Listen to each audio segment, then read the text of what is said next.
자, 오늘도 수요예배 나온 여러분을 주의 이름으로 축복합니다. 며칠 전에, 아마 지난주인지 며칠 전에 우리 대한민국 대통령께서 저 중남미 페루라는 나라를 방문하여 페루 대통령하고 악수도 하고 정상회담 이렇게 하는 거를 제가 이렇게 또 뉴스를 통해 이렇게 접하면서 귀가 번쩍했어요. 페루? 며칠 전에 갔다 왔는데 우리 교회가 기도하고 있는 나라 중에 하나인데 237 나라가 다 소중하지만 그 중에 하나 페루, 중남미 여러분 또 다 아시지만 중남미가 여기서 동쪽으로 일본으로 저 이제 태평양을 건너가면 캐나다, 미국 그리고 이제 중남미로 해서 이제 남미가 이렇게 있는 중남미, 남미의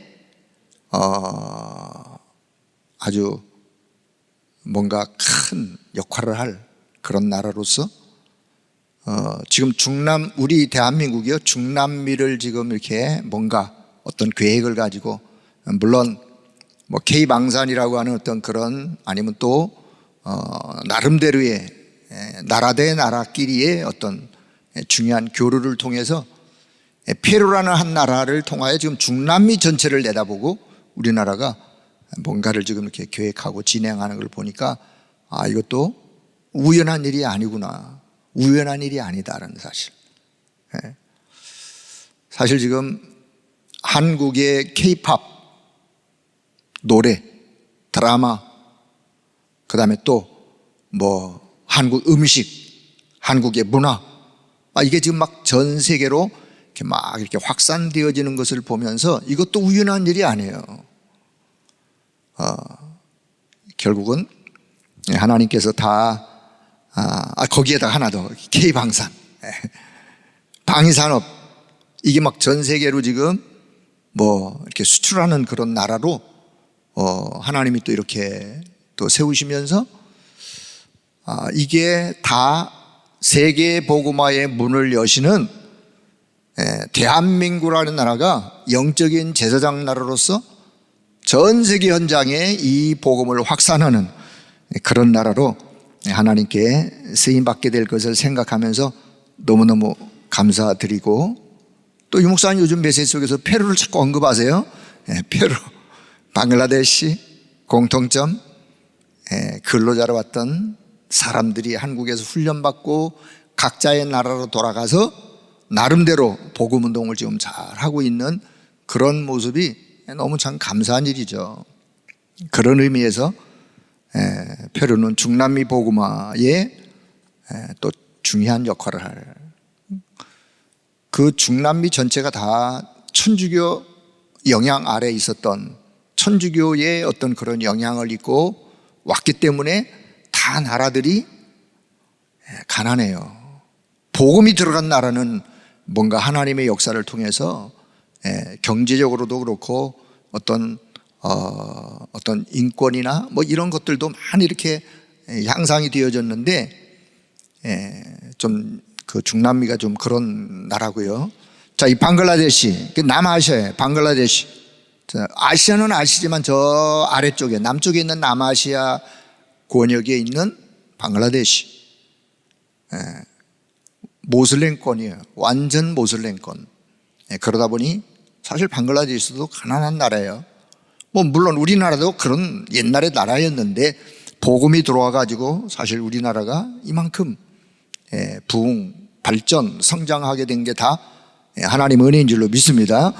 전 세계 현장에 복음 확산할 그런 나라라고. 그래서 오늘 저와 여러분 우리는 늘 237 나라 영적인 지도자들이 와서 전도 훈련, 복음 훈련을 받고 다시 그 나라로 돌아가서 이 복음 운동할 그런 꿈을 꿔라. 5천 종족의 렘넌트 리더들이 와서 한국에서 훈련받고 또 다시 그 나라에 돌아가서 복음 운동할 후대를 세울 그런 꿈을, 여러분 우리가 어떻게 꿈을 꾸느냐, 잠잘 때 꾸란 말이 아니라 기도로 꿈꾸기 바랍니다. 기도로 꿈을 꿀 수 있는 거. 237 나라를 5천 종족을 가슴에 품고 얼마든지 기도로, 왜? 시공간을 초월하 역사하신 하나님의 역사를 믿기 때문에 기도로 꿈을 꿀 수 있다. 기도로 그림을 그리는 거예요. 237 나라, 여러분 머릿속에는 세계 지도가 이렇게 딱 들어와 있어야 돼요. 권역별로. 5대양 6대주가 이렇게 딱 들어와서 이제 어느 나라 하면 대충 어디 쪽으로, 이게 지금 어디 쪽으로 가야 되는지를, 대한민국이 지금 어디에 있는지를 요것쯤은 좀 아셔야 이제 237 나라를 또 품고 기도하기가 쉬우니까, 자, 그렇게 해주시면 되겠고요. 해서 참 감사한 일이 한두 가지가 아닌데 너무 감사드려요. 자, 저는 오늘 우리 신앙과 신학에 대하여 조금 이야기를, 사실 이제 오늘 다 하려고 그러다가 이게 너무 길어서 제가 반을 나눴어요. 다 하면 또 제가 핍박받는 또 일이 또 생길 것 같아가지고 반을 나눠서 이제 다음 시간에 하려고 지금. 신학과 신앙, 말은 비슷한 것 같은데, 신학, 여러분 신학, 우리 교육자들이 신학을 공부해가지고 이제 교육자의 역할을 하는데, 신학, 의사가 되기 위해서, 법관이 되기 위해서 어떤 나름대로 전문성을 가진 그런 부류의 그 일을 감당하기 위해서는 그 분야를 잘 배워야 되겠죠. 신학, 어떤 신학을 배우느냐에 따라서 그 사람의 신앙의 색깔이 드러나요. 물론 100% 다 그런 건 아니지만, 예를 들어 나는 자유주의 신학을 공부했는데 그렇다 해서 다 신앙이 자유주의적인 신앙을 갖느냐? 아니요. 그 가운데서도 보수 신앙을 갖는 사람은 있을 수 있어요. 그런데 신학을, 어떤 신학을 공부하느냐에 따라서 영향을 있기 때문에 신앙의 색깔, 컬러는 신학에 영향을 입어 보수 신학을 공부하면 보수 신앙을 갖게 되어 있어요.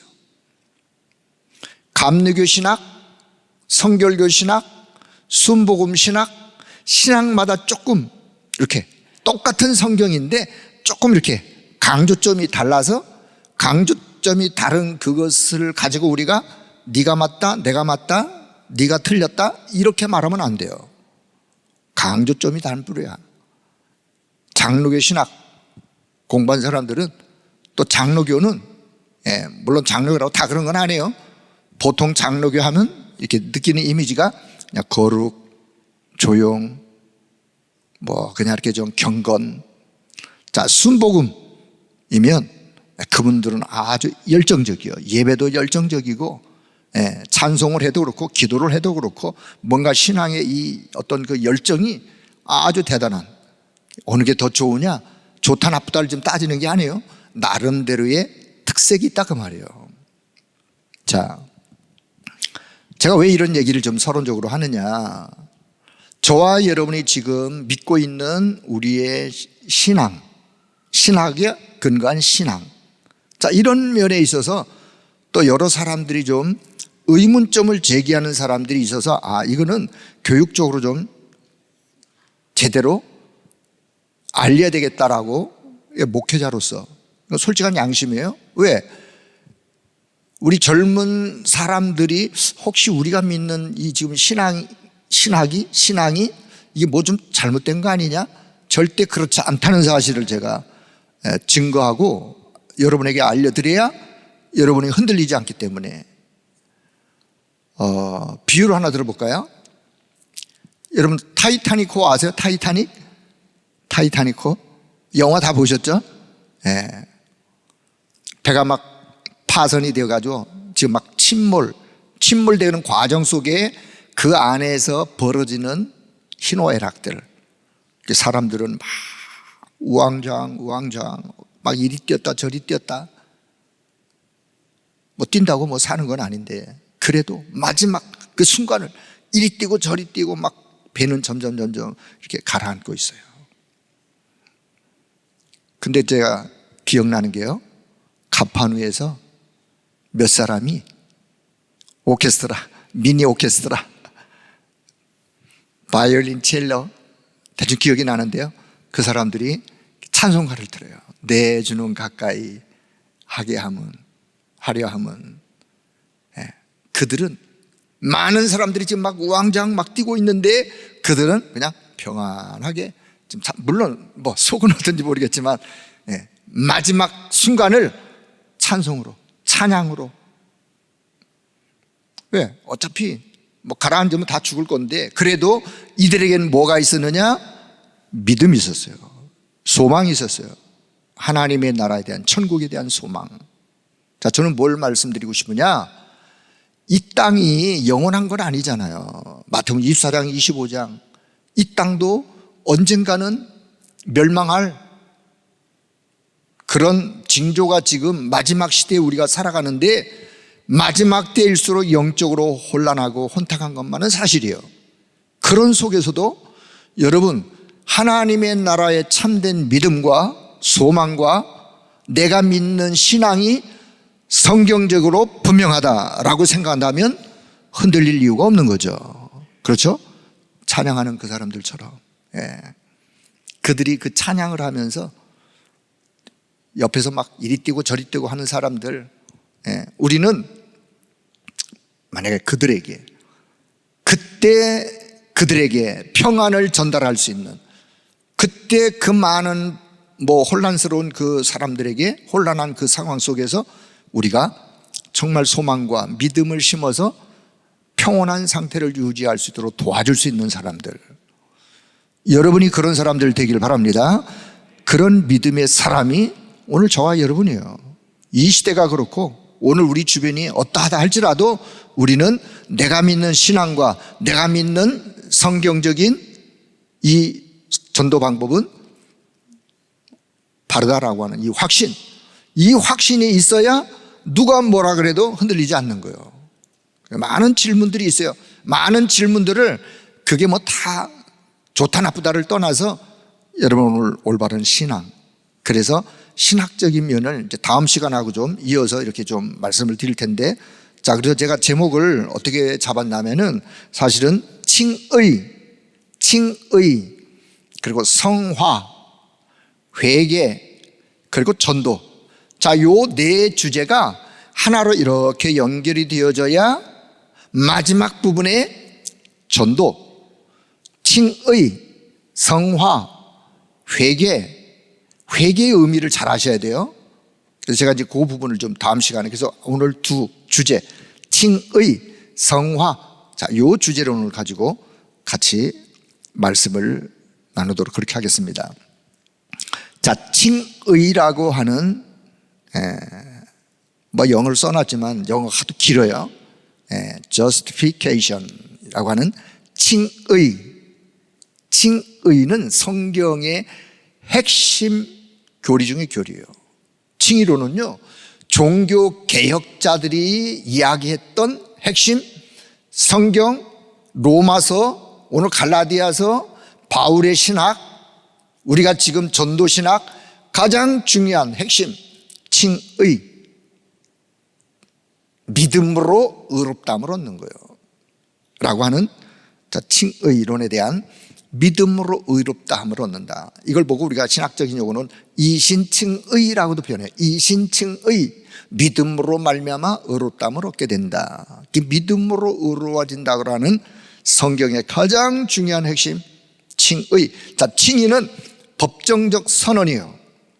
법정적 선언이요. 그냥 하나님이 그냥 너는 예수 그리스도의 십자가 사건으로 인하여 너는 그냥 의로운 자 되었어 라고 하는 선언이에요. 선언. 법정적 선언. 법정적 지위의 변화요. 지위의 변화는 신분, 소속, 상태 한순간에 변화되어지는. 칭의는 내가 노력해서 애써서 뭘 어떻게 이루어서 이런 사람이 되는 게 아니라 그냥 하나님이 그냥 선언하시는 거예요. 의롭다라고 선언. 어떤 자에게? 믿는 자에게. 하나님의 은혜로 믿음을 가진 믿는 자에게 선언하시는 법정적 선언.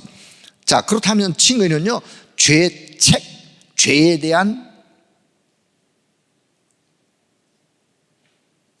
책벌, 징벌, 형벌, 이런 죄책에서의 면제예요. 우리가 죄를 졌으면 당연히 죄에 대한 벌을 받아야죠. 공의의 하나님, 하나님의 속성에는 두 가지 속성이 있는데, 하나는 하나님의 공의, 하나님의 사랑. 공의는 절대로 죄를 벌하셔야 돼요. 죄를 졌는데 너 죄 없어, 이렇게 할 수 없는 거예요. 하나님의 공의는. 하나님의 사랑은 어떤 죄라도 용서하시는 하나님의 사랑. 그 하나님의 공의와 하나님의 사랑의 100% 만족의 현장이 십자가 현장이라고 그랬어요. 십자가. 그래서 하나님은 믿는 자의 어떠한 죄라도 믿는 믿음을 통해서 죄의 형벌, 지옥의 형벌을 면제, 사해 주시는, 자, 이런 부분. 나중에 이제 여기서 이제 회개에 대한 부분에서 조금 더 설명을 드릴 테니까 오해될 부분들을 좀 오해를 없애기 위해서. 자, 그러나 죄의 뿌리는 어떻다고요? 남아있는 거예요. 여러분, 죄 져야 안 져요? 죄 져야 안 져요? 아니, 예수 믿는데 죄를 져요? 나는 죄 안 지는데요 하는 분은 그분 특수한 분이에요. 특별한 분. 그분은 우주에, 이 지구촌에 사시면 안 되고 저 우주에 가서 사셔야 돼요. 왜냐? 저와 여러분이 구원받았음에도 불구하고 우리 속에는 죄의 뿌리, 죄성, 죄의 성향은 있어요. 그래서 우리가 성화를, 그래서 하나님이 우리에게 율법을 주신 이유가 이런 부분 때문에. 그래서 우리는 칭의로 믿음으로 구원함을 받았지만 아직도 내 속에는, 내 이 성향 속에는 죄의 뿌리, 성향은 남아있다라고 인정을 하셔야 돼요. 자, 성경적 의미에서 칭의는 의롭다라고 하다라는 단어는 법정적 선언에 의한 객관적인 관계이며 의의 신분을 야기시키는 것이다. 신학자들이 한 말이 좀 어려워요. 어려운 말을 내가 너무 쉽게 또 설명하려면 내가 잘못 설명하면 안 되니까 그냥 넘어갈 때는 읽고 넘어가면 돼요. 의롭다라는 단어는 법정적 선언이다. 자, 다른 사람의 의를 그 사람에게 전가함으로써, 즉 그가 내적으로는 의롭지 못하지만 그를 의롭다고 간주함으로 하나님이 저와 여러분을, 우리가 의로운 자가 아니에요. 우리가 죄인 되었던 죄인이었어요. 그런데 우리의 모든 죄를 그리스도께로 십자가 앞으로 이렇게 전가, 이렇게, 그 구약에서는 그 제사장들이 양의 머리에다가 이렇게 손을 얹고 기도를 하면서 그 양을 끌고 온 그 사람의 죄가 이 양에게 전가되어 이 양이 피 흘려 죽음으로 인하여 이 사람의 죄를 용서받는, 구약에서 제사제도는 그런 의미였어요. 이 양이, 그래서 예수 그리스도가 어린 양 대신 십자가의 보혈, 의미가 여기에. 자, 그래서 구약에서 의롭다고 하다, 구약성에서 의롭다고 하다, 어떤 사람의 지위가 율법의 요구와 일치한다고 법정적으로 선언하는 그런 이제 성경 구절이, 여러 구절이 구약에 있고, 자, 신약 성경에서는 어떤 사람을 의롭다고 선언하다라고 하는, 생명의 조건으로 율법의 요구가 완전히 충족되었다라고 법적으로 선언하는 성경 구절이 신약에도 여러 구절이 있습니다. 자, 시간상 넘어가고요. 자, 칭의와 성화를 우리는 혼동하면 안 돼요. 칭의와 성화를 혼돈해서 이렇게 생각하거나, 자, 사실 이런 얘기는 우리 중직자들이 바르게 아셔야 되고, 교육자는 물론 중직자, 현장 사역자들이 바르게 아셔야 이게 현장에 가서 이상한 소리를 이렇게 하면 안 되기 때문에, 신학적으로 뭔가 이렇게 좀 선을, 경계선이 있는데 이 경계선을, 이 신학이 좀 희미하면 경계선을 넘어가도 본인이 잘 몰라. 그래서 우리가 이런 분명한 선을 좀 가지고 있어야 되기 때문에, 자, 개혁주의는 칭의는 구속주의 의의 정가에 기인하여, 칭의는요 그냥 즉각적이야. 네? 칭의는 즉각적이야. 내가 믿는 순간, 하나님의 은혜로 예수 그리스도를 나의 구주로 믿는 순간 의롭다함을 얻는 거예요. 즉각적. 그러나 성화는 즉각적이에요? 아니요. 성화는 점진적이에요. 점진적이에요. 시간을 두고 계속해서. 자, 전가된 의.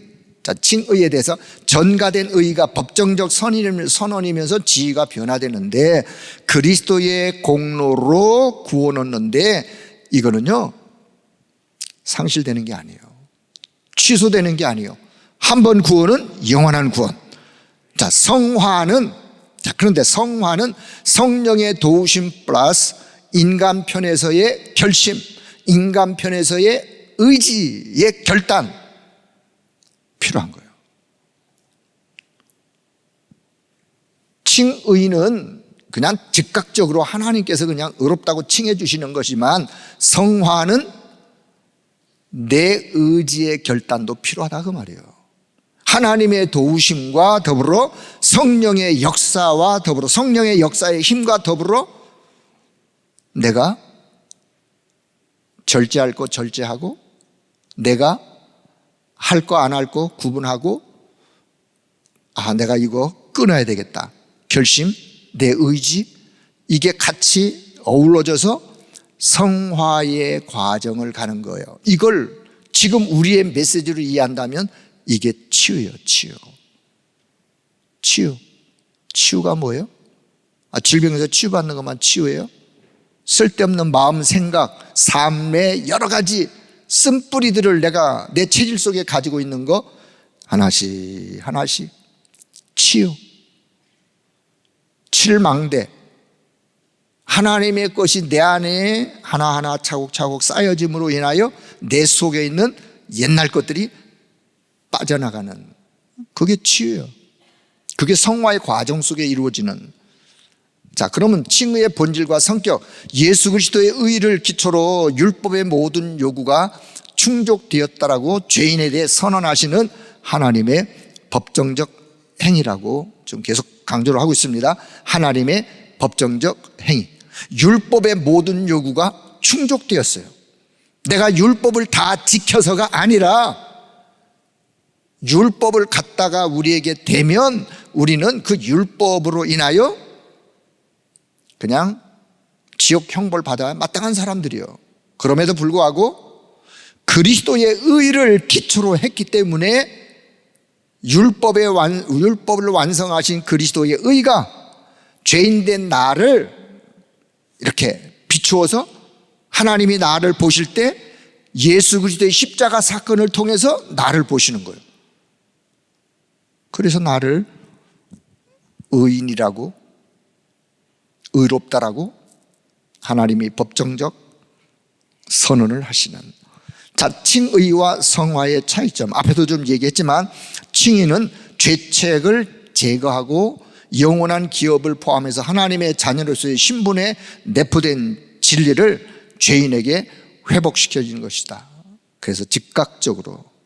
자, 그런데 성화는 죄의 부패를 제거하고 죄인을 하나님의 형상으로 점진적으로 새롭게 해가는 것이다. 우리가 하나님의 형상을 입어 하나님의 형상대로 창조가 되었지만 하나님의 형상 속에 담겨진 어마어마한 축복들을 사실은 창세기 3장 사건을 통해서 잃어버렸어요. 그거를 계속해서 점진적으로 회복하고 새로워지는. 자, 칭의의 정리, 법정적 선언이면서 지위에 변하여 죄사함을 받는 것이고 구원 얻는 것이다라고 하는 칭의.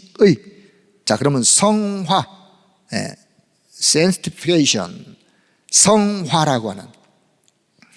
자, 요 성화는요, 벌코프라는 신학자가 있어요. 우리 보수 신학에서는 주로, 물론 한국의 박형룡 신학자의 신학, 조직 신학, 그리고 주로 이제 벌코프라는 이분의 신학 책을 우리가 좀 많이 사용을 하고 또 활용을 하는데, 자, 사실 제가 신학을 제가 이제 7년을 공부했지만 저는 신학자가 아니에요. 예, 그렇다고 뭐 신학에 이제 깊은 지식이 있냐? 사실 그렇지도 못해요. 근데 감사한 거는 제가 조직 신학을 언제 한번 제대로 또 한번 신학교를 졸업해서 목회를 하다가 선교사 훈련원에서 제가 조직 신학 과목을 맡았어요. 우리가 한 학기 12시간 3개월 12시간 안에 서론부터 마지막 종말론까지를 한 맥으로 조직신학을 쭉 여러 번 몇 년을 강의하면서 조직신학의 큰 맥을 제가 이렇게 좀 잡게 됐어요. 저한테는 참 너무 감사한 시간이었어요. 우리 장지동에 있을 때 여전도사반, RTS 여전도사반을 밤에 하는 시간이 있었어요. 그때 제가 그분들에게 또 조직신학을 제가 과목을 또 저희가 맡겨가지고 그분들에게 제가 이렇게 또 같이 말씀을 나누면서 나름대로 조직신학이 이렇게 흘러가고, 조직신학은요 성경의 큰 기둥을 이렇게 기둥을 세워놓은 성경의 핵심 같은. 자, 그래서 성화라는 의미, 이제 칭의는 좀 여러분 이해하셨고, 두 번째 성화. 벌쿠프가 이런 얘기를 합니다. 칭의받은 죄인을 죄의 부패로부터 해방하고 그의 본성 전체를 하나님의 형상으로 갱신하며 그가 선행을 할 수 있게 하는 성령의 자비롭고 지속적인 사역이다. 신학자 이야기예요. 신학자 이야기를 우리는, 왜냐하면 성경을 근거해서 저 성화라는 단어의 의미가 어떤 의미냐를 좀 이렇게 해석을 하는 거니까, 자, 성령의 자비롭고 지속적인 사역, 그게 바로 성화다.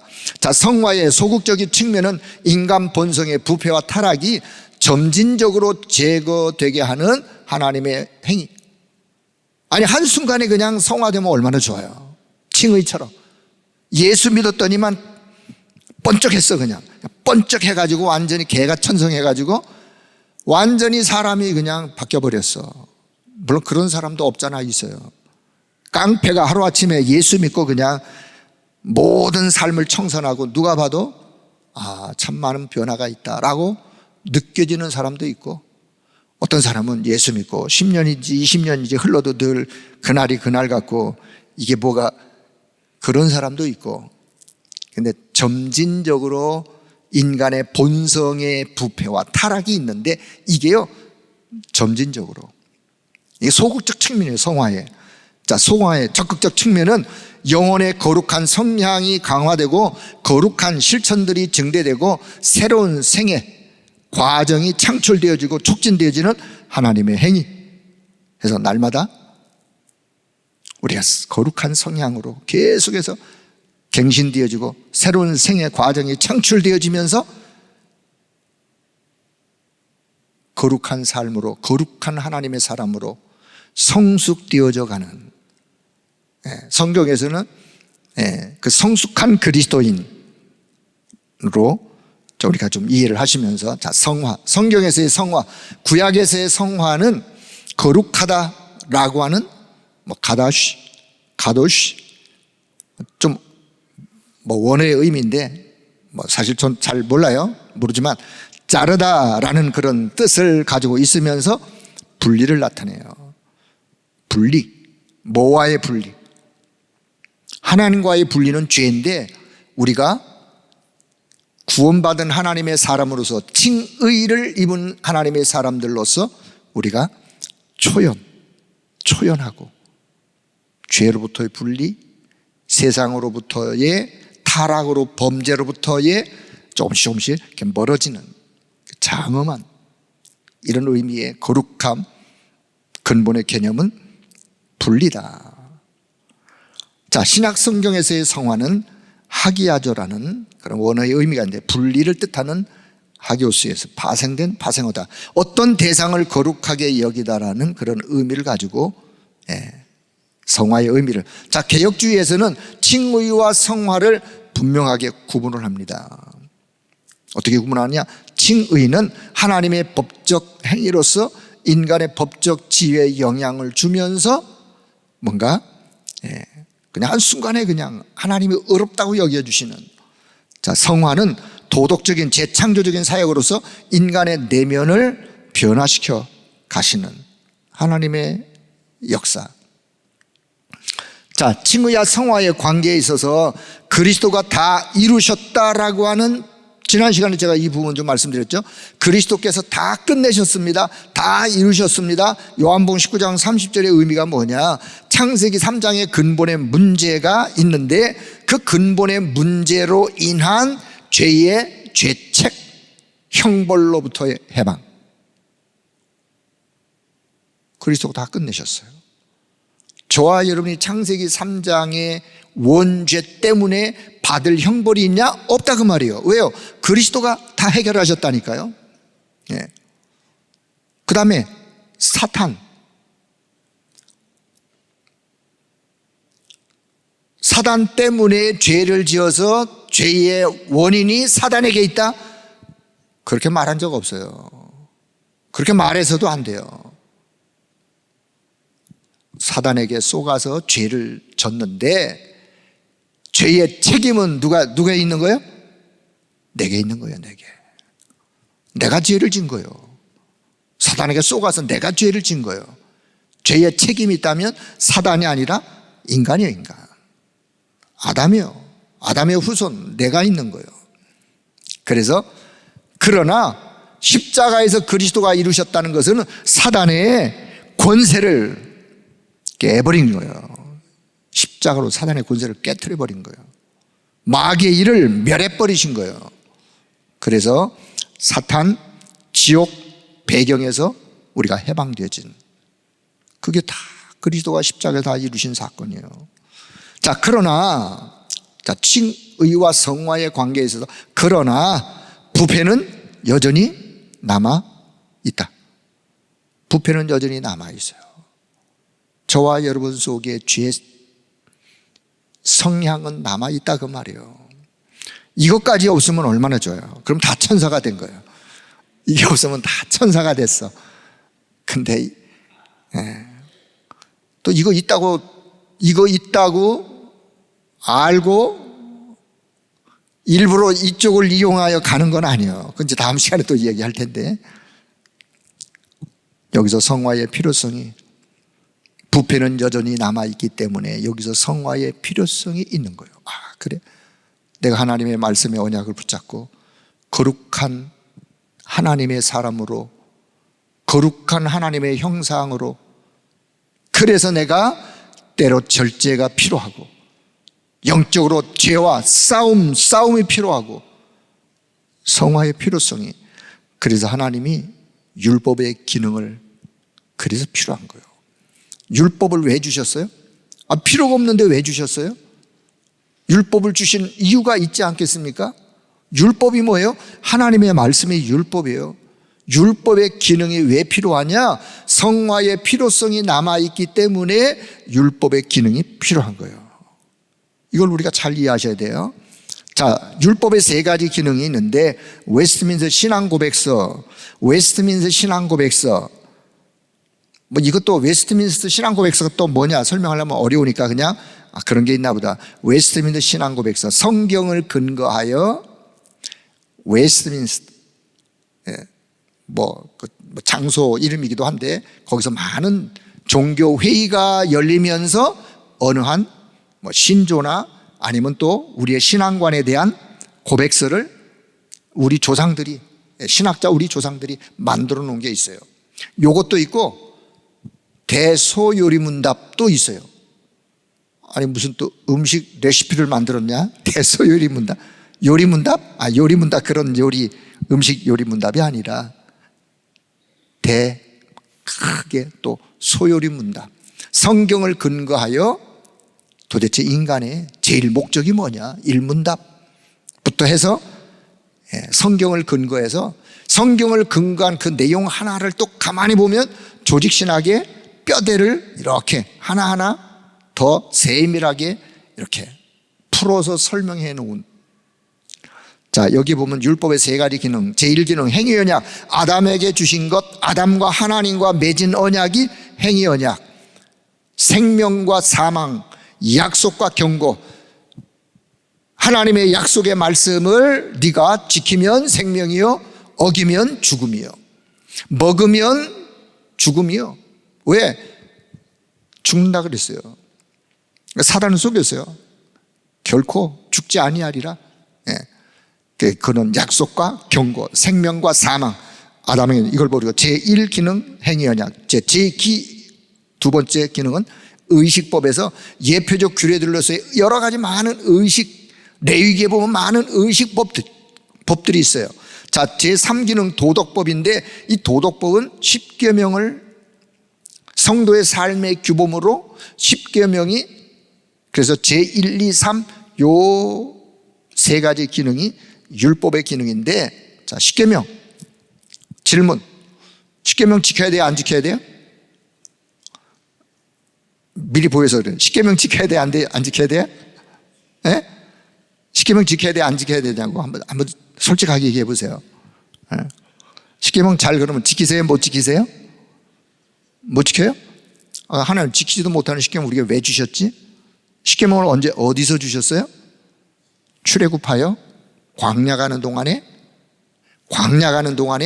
새 절기를 말씀하시고 성막도 말씀하시면서 10계명을 모세가 시내산에 올라가서 계명을 받아 10가지 계명을 가지고 내려와서 광야 가는 동안에 이 10계명의 역할, 저와 여러분의 신앙생활, 세상이라고 하는 광야와 같은 세상에서 저와 여러분이 10계명의 의미를 그냥 버리고 살아야 되느냐, 아니면 거기에 눌려서 살아야 되느냐, 아니면 지키려고 애를 쓰면서 살아야 되느냐, 어떻게 살아야 되느냐, 정리를 잘 하셔야 돼요.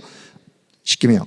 자, 칭의를 받은 이후에, 의롭다고 칭한 받은 이후에 더 이상 10계명 필요 없다고 주장하는 사람들이 율법 폐기론자들이요.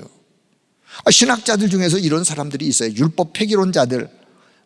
이제 우리는 구원 받았는데 뭘 지켜? 구원 받았으면 끝이지. 그런 자들을 보고 우리는 율법 폐기론자들이라고 한다. 자, 예수 그리스도께서 죄의 형벌을 감당하셨을 뿐만 아니라 율법의 요구를 성취하였으므로 신자는 율법을 준수할 의무가 없다고 주장하는 율법 폐기론자들의 오류를 대항하기 위해서 선행의 필수성이 고수되어야 한다라고 벌코프라는 보수신학자가 이렇게 얘기해요. 우린 율법 폐기론자가 아닙니다. 자, 우리는 올바른 견해. 자, 올바른 견해요. 성령의 도우심을 받아가지고 율법을 지킴으로 죄를 이기는 생활이 필요해요. 내가 다 율법을 10계명을 지킬 수는 없지만 성령의 도우심을 받아 10계명 지키려고 죄를 이기는 생활은 필요한 거예요.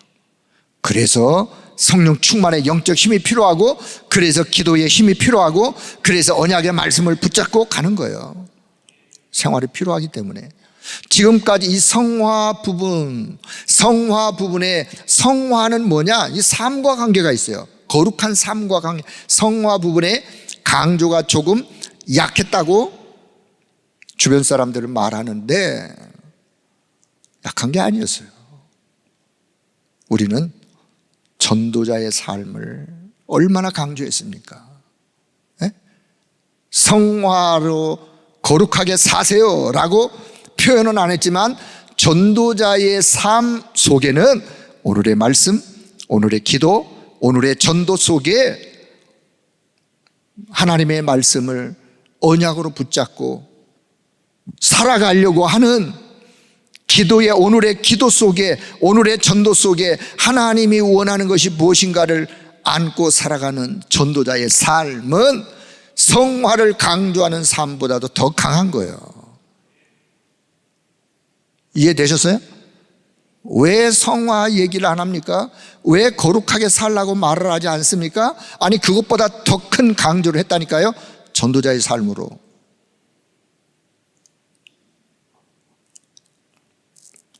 이 부분을 제가 오늘 이야기하려고 그러는 거예요. 왜 많은 사람들이 이러쿵저러쿵 질문하고 그러느냐? 이 부분을 잘 이해하지 못하기 때문에 오해를 하는 거예요. 오해를. 율법은 율법주의가 아닙니다. 우리는 율법주의로 가자라는 뜻이 아니에요. 율법을 지키려고 하는 기본 정신은 가지고 있어야 돼요. 율법이 필요 없다 그러면 안 된다니까요. 성도가 지켜야 할 삶의 규범이요. 그래서 내 힘으로 안 되기 때문에, 자, 웨스트민스터 신앙고백서 19장 5항이 있는데, 자, 5항 우리 같이 한번 읽어보겠습니다. 도덕법은 의롭다함을 받은 사람들 뿐만 아니라 불신자들에게도 영원히 순종해야 할 의무를 요구한다. 그리스도께서 복음 안에서 이 의무를 조금도 폐지하지 아니하시고 오히려 더욱 강화하셨다 라고 웨스트민스터, 자, 19장 6항에서는 뭐라 그랬는지, 자, 같이 봅니다. 참된 신자들은 행위 언약으로서의 율법 아래 있지 않기 때문에 그러므로 그것으로 의롭다함을 얻거나 저주를 받은 것은 아니지만 율법은 불신자들뿐만 아니라 참된 신자들에게도 크게 유익하다. 즉 그것은 생활의 규범으로서 하나님의 뜻과 신자의 의무를 알게 해주며 합당하게 곧도로 그들을 인도하고 속박하며 그의 본성과 마음과 생활 속에 있는 일에 오염을 발견하게 된다. 하나님의 뜻과 신자의 의무가 뭔지를 발견하는 거예요. 또 오염을 자, 하나님의 말씀이라는 율법의 거울에 내가 나를 탁 비춰보니까 여기 뭐가 시꺼먼 연탄재가 묻었어. 거울을 봐야 하는 거예요. 거울을 안 보면 내가 어떻게 여기 뭐가 묻었는지 어떻게 알겠어. 거울을 보면서 그래 내가 묻었구나, 시꺼먼 게 묻었구나, 그럼 내가 이거 지워야지. 다음부터는 시꺼먼 거 묻는데 안 가야지. 그 오염을 발견하는 거예요. 하나님의 뜻과 신자의 의무가 무엇인지를. 그러니까 성화에 대해서 성경을 기초로 하여 웨스트민스터 신앙 고백서에는 이런 내용이 그냥 자세하게 설명이 되어 있는 거예요. 자, 그걸 지금 말씀드리는 겁니다. 따라서 그들은 이 율법으로 자신을 살펴서 죄를 더욱 깨닫고 죄 때문에 겸손해지고 죄를 미워하게 되는 거예요. 여러분, 죄를 사랑하시나요? 아니요. 죄는 미워하셔야 돼요. 그게 정상이에요. 그게 바른 신앙이에요. 죄인은 사랑하지만 죄는 미워해야 되는 거예요. 주님의 정신이에요. 어떤 죄를 지은 자라도 주님은 그 죄인을 용서하시고 사랑하세요.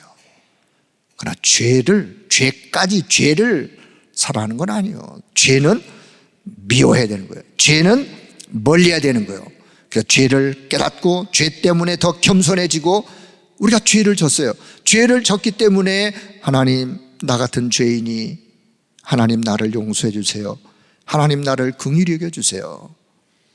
여러분, 죄를 지으면 하나님 앞에 가서 겸손해져요. 겸손해지는 거예요. 더 겸손해져야 되는 거예요.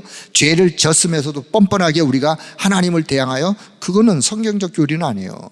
우리가 하나님 앞에 겸손해지고, 이제 다음 시간에 회개에 대한 걸 이야기할 때, 회개는요 하나님께 하는 거예요. 사람에게 하는 게 아니에요. 하나님께 하는 거예요.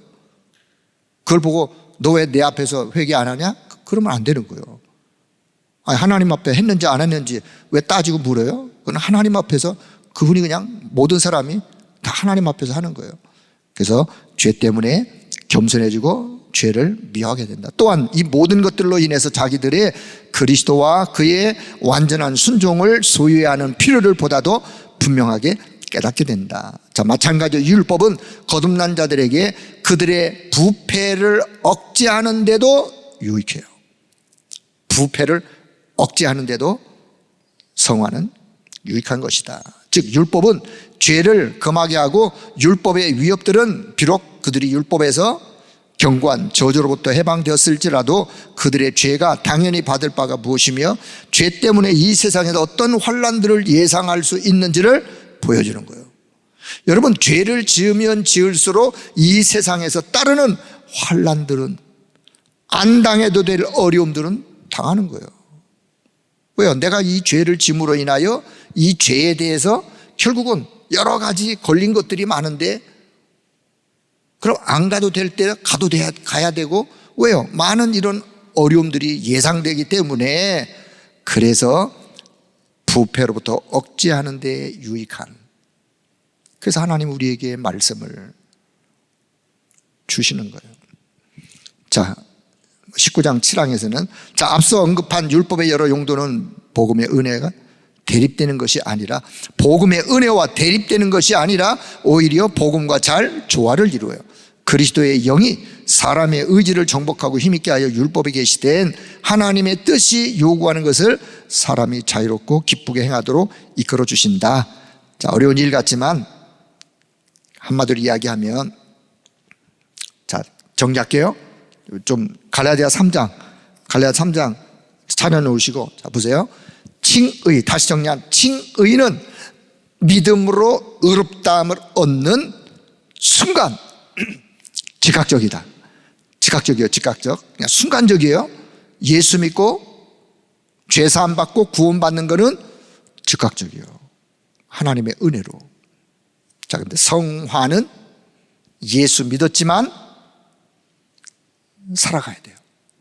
살아가는 삶 속에 우여곡절도 있고, 내가 연약해서 또 죄를 범할 수도 있고, 죄를 범했을 때 이거는 죄야, 죄가 아니야 라고 하나님의 법이 내게 알려주시고, 그래서 하나님의 법이 알려주신 그것 때문에 그래서 내가 더욱더 복음 속으로 가야 되겠구나. 그게 율법의 기능 중에 하나예요. 다음 시간에 좀 말씀드릴게요. 그래서 나의 삶을 조금씩 거룩한 하나님의 사람으로 내 삶을 갱신해 가는 거예요. 갱신해 가는 거. 이걸 보고 우리는 치유라 그래요. 이걸 보고 우리는 성화라 그래요. 반드시 성화는 구원의 서정 속에 담겨 있어요. 구원받아서 영화로운, 오늘 로마서 8장 30절이죠. 구원받아서 하나님이 저와 여러분을 구원하시기로 선택하시고 구원하셨어. 그리고 영화, 드라마 영화가 아니라 하나님 나라의 영화로운 세계의 영화로운 단계까지 가려면은 반드시 성화의 과정을 우리는 가는 거예요. 성화의 과정. 오늘도 이 속에 있어요. 저와 여러분의 신앙은 오늘도 성화의 과정 속에 있다는 사실. 여기서 뭐가 필요하냐? 오늘의 말씀, 오늘의 기도, 오늘의 전도라고 하는 하나님의 계획, 이 언약을 잡고 우리는 오늘도 한 걸음 한 걸음 믿음의 걸음을 가는 거예요. 이게 딴 말로 또 표현하면 이게 7망대요, 7여정이요, 7이정표의 응답을 받아 가는 거예요. 이건 이제 다음번에 제가 준비한 그 속에 나오는데, 자, 그래서 오늘 자, 이렇게 두 주제를 좀 이야기하면서, 자, 성경 갈라디아 3장 24절.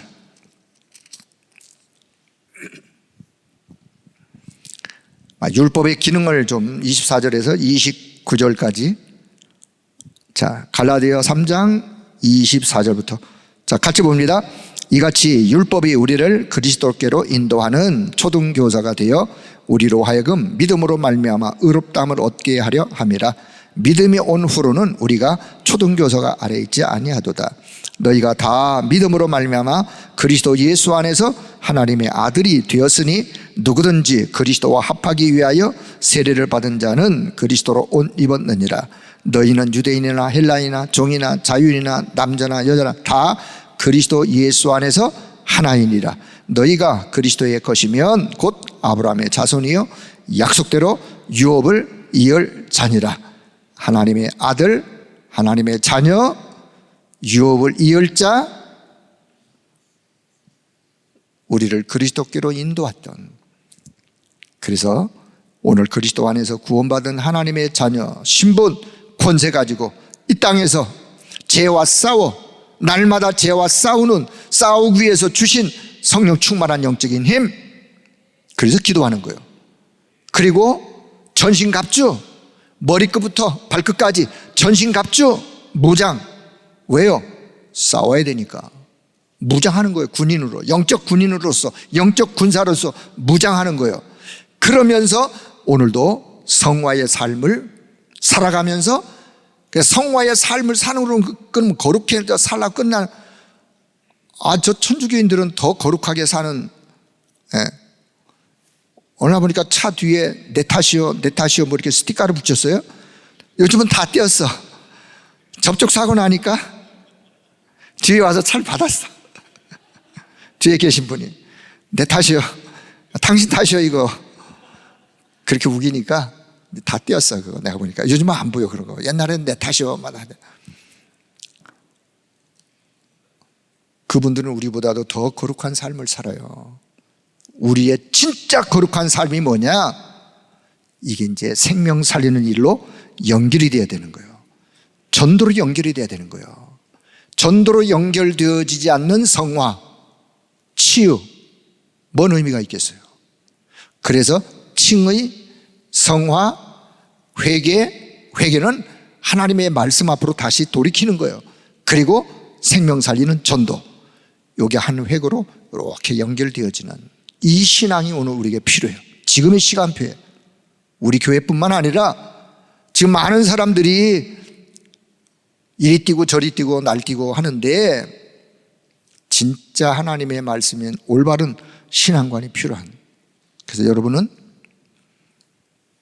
가판위에서 연주하는 연주자들처럼 진짜 평안함과 소망과 믿음을 가지고 혼란스러운 사람들에게 답을 주는, 그들을 평안 속으로 인도하는 그런 전도자들로, 그런 믿음의 사람들로 승리하기를 주의 이름으로 축복합니다.